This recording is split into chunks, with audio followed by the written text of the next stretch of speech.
Earth's newest paranormal hotspot.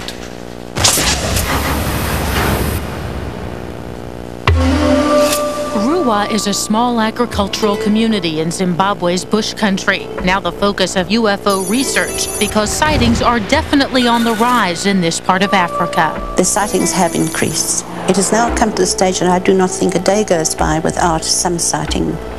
I'd say at least half of the sightings that we have are genuine, and the balance would be attributed to things like meteorites, natural phenomenon, that sort of thing. But at least half the sightings reports that we get are definitely genuine. This string of UFO activity began with a group encounter that occurred in this field next to the Ariel Primary School in Ruwa. In September of 1994, 62 school children claimed that a UFO had landed and that they saw alien beings emerge from the spacecraft. All I saw was a silver flash, just like that. And I saw a few I saw the bigger one and a spaceship, like 4 or 5 of them, like crowding around it. They were very still, and then I saw them also disappear.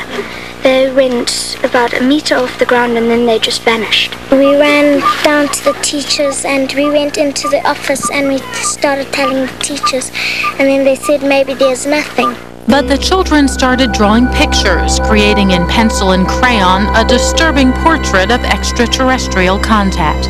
Definitely not a human. He had a big head and big black eyes and was dressed in a black bodysuit. And his eyes were down here, and he was like looking really, really funny. And these eyes, the children tell us, conveyed a telepathic message, a frightening warning about Earth's destruction. I think they're trying to tell us something which is going to happen, and other people don't actually believe us sometimes. So maybe they are trying to show us something. I'd like to welcome Cynthia Hind from Africa. Thank you very much.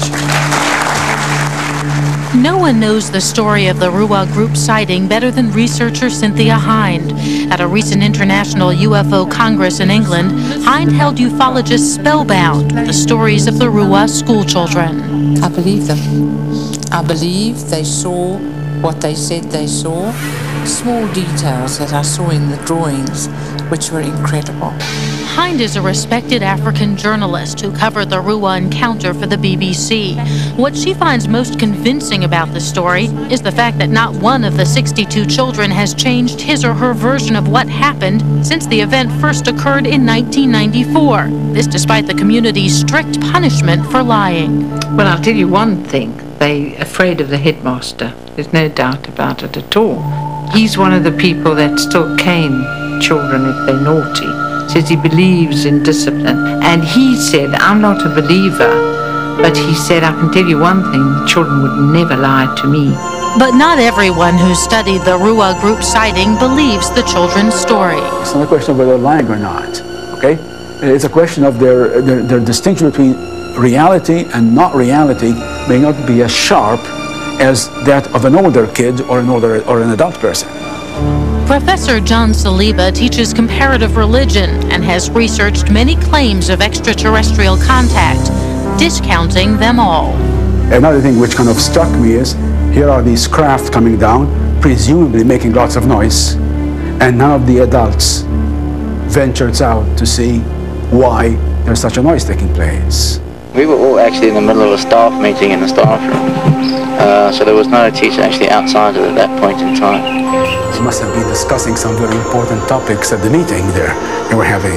So that's kind of a thing which struck me. I still don't understand how you could get 62 kids to come up with the exact same story. I think kids knew about flying saucers. The way they drew the flying saucer and the so-called people who came out of it. Now those are pictures you'll find in TV programs, in movies. Well, a lot of these children don't go to the movies. They live in the country. Parents are farmers. I believe them because normally children don't lie about things like that. And we always joke with the children, we always say, all these little green men come out. And they say, no, Mommy, but we did see. But I am sure that they personally are convinced that they saw something and it was something not part of nature. Well, I mean, I'm one of those people who like to see with my own eyes, okay? So essentially there's nothing that you could hear from the children that would convince you? I mean, I have to admit, you have all these stories of flying saucers for the last 40 years, and I can't understand their goals while they're here. I don't know what they're doing. They're wasting their time. They're going around in circles, talking to a few people who are insignificant.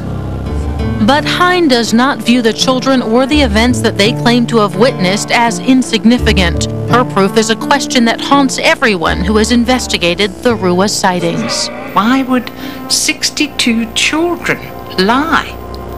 And because there have been hundreds of additional sightings since then throughout South Central Africa, more people are trusting in the children. But the children can't lie. They tell the truth. PEER, the Program for Extraordinary Experience Research, an organization founded by Dr. John Mack, is continuing to work in Southern Africa. Currently